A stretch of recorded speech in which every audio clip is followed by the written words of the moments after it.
Hello, my name is Danielle Davis. I'm an ICU nurse. I float between 5 ICUs at my hospital. I also go to 2 intermediate care units and the ER to take care of their ICU and intermediate holding patients. Today I will be discussing reducing catheter-associated urinary tract infections to improve health outcomes and reduce costs. Catheter-associated urinary tract infections, or CAUTIs, are infections that develop from the catheter being a source of entry for harmful bacteria into the urinary tract. According to the Centers of Disease Control and Prevention, CAUTIs are the most commonly reported hospital-acquired infection to the National Healthcare Safety Network. Approximately 75% of urinary tract infections in the hospital are associated with a urinary catheter. And anywhere from 15 to 25% of these patients receive a catheter during their hospitalization. And the most important risk factor for developing a UTI is prolonged catheter use. Seemingly, we want to decrease the use of catheters whenever possible.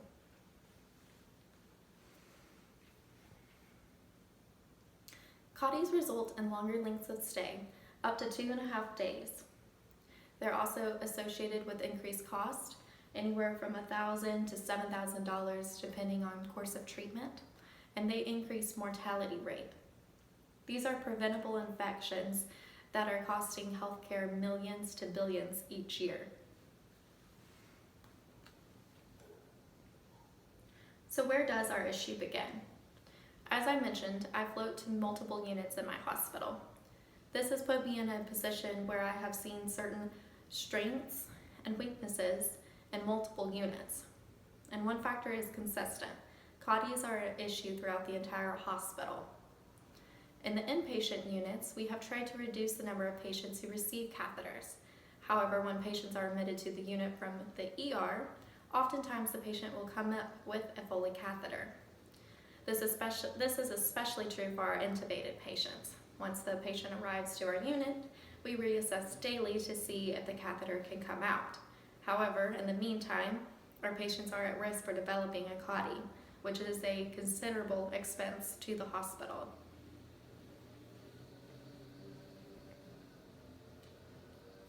To improve our process, we know we need to decrease urinary catheter use, starting in the ER.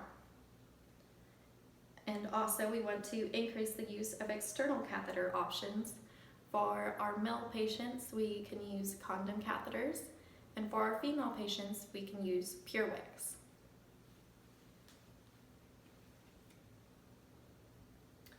So I mentioned that condom catheters are something we use frequently for our male patients, but now I want to emphasize the PureWick, and this is a relatively new device that is used for incontinent female patients.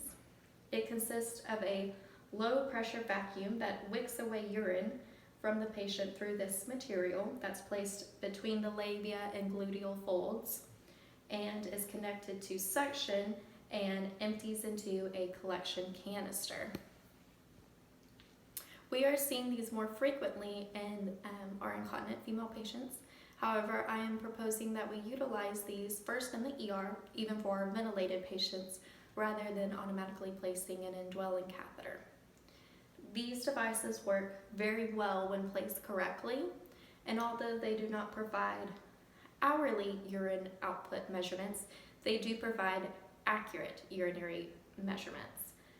So our nephrologists are very receptive to them because of this reason. In addition to prolonged urinary catheter use, females are already at increased risk for developing CAUTIs because of just their anatomy when compared to their male counterparts. So utilizing PureWicks has the potential to dramatically decrease the incidence of CAUTIs, contributing to less resources used and subsequently more money saved.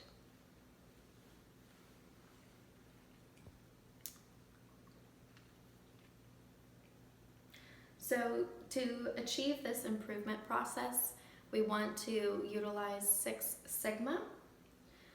The goal of Six Sigma is to develop a performance improvement approach that seeks to find and eliminate causes of defects and errors, reduces cycle times, cost of operations, improves productivity, and better meets customer expectations, ultimately achieving a higher asset utilization and returns on investments to manufacturing and service processes.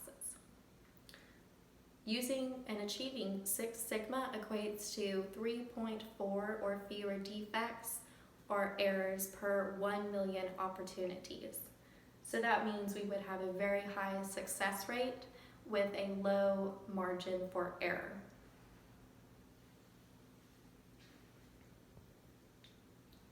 Quality and principles for Six Sigma. These are tips for implementing success. First, we have customer focus. Organizations are dependent on their customers. Therefore, it is imperative that we understand customer current needs and future needs and strive to exceed customer expectations. Leaders direct the organization and provide unity of purpose. They help to create and maintain the initiative for achieving the organization's objectives. To maximize success, we want to involve people from all levels within the organization. So in this case, engagement will be essential.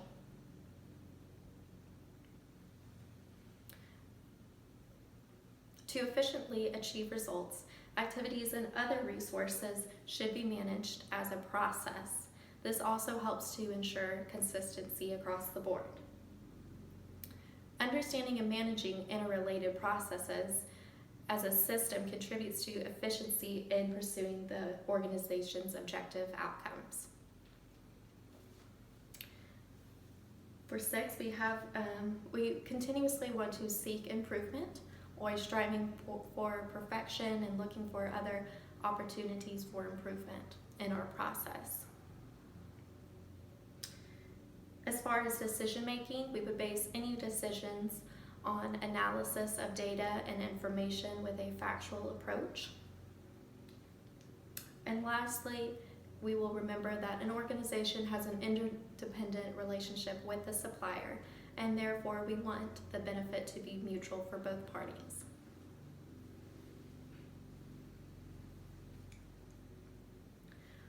For this project, I chose the DMAIC method for Six Sigma.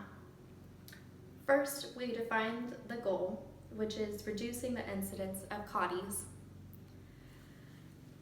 by decreasing the use of indwelling catheters and increasing the utilization of external catheter options, specifically the implementation of the PureWick for our female patients. Measurement, we want to establish data for baseline performance. In this way, we would examine the CAUTI rates for the last 6 months in the critical care setting. And this formula that I've provided would help us guide our measurements. Y represents the critical response variables, and X represents the critical input variables. We would perform rigorous analysis to understand why defects, errors, excessive variation occur in regards to CAUTIs. This helps to identify the source or root of the problem. To improve our process, we would implement a validated improvement process. As mentioned, we want to implement a trial with a PureWick or other external catheter prior to catheterization, starting in the ER. I will say that the exception to this would be patients who have issues with urinary retention for greater than 6 hours. We would do an assessment with a bladder scanner, and if they have greater than 500 mLs of urine, they would receive an in and out catheter opposed to an indwelling catheter immediately. In our control, to develop a plan to ensure that intervention is sustained.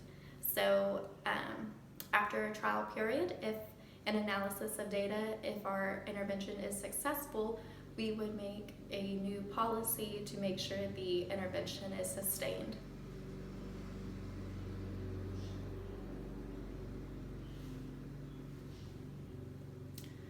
Lastly, we will validate our process through a cost-effectiveness analysis.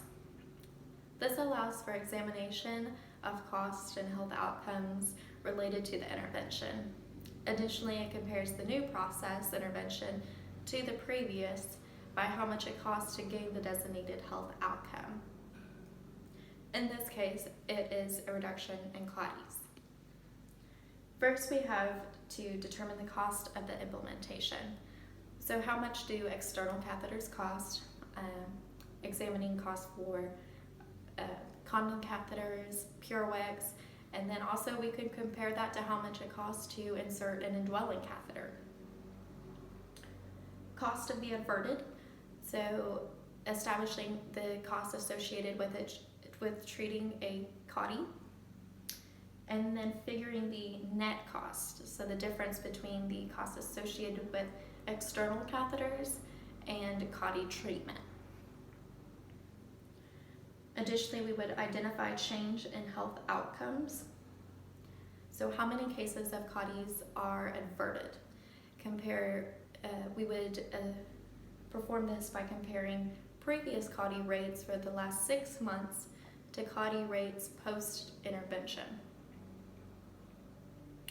And then divide the net cost by the change in health outcome.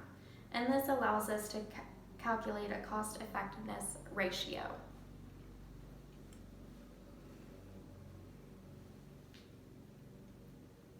In conclusion, reducing variation will allow us to optimize the process, hopefully allowing us to improve patient outcomes. Obviously, that is our first and foremost goal. And then ultimately, this would allow us to save cost. Here are the references that I have provided. That's all I have for today. Thank you very much for your time and consideration.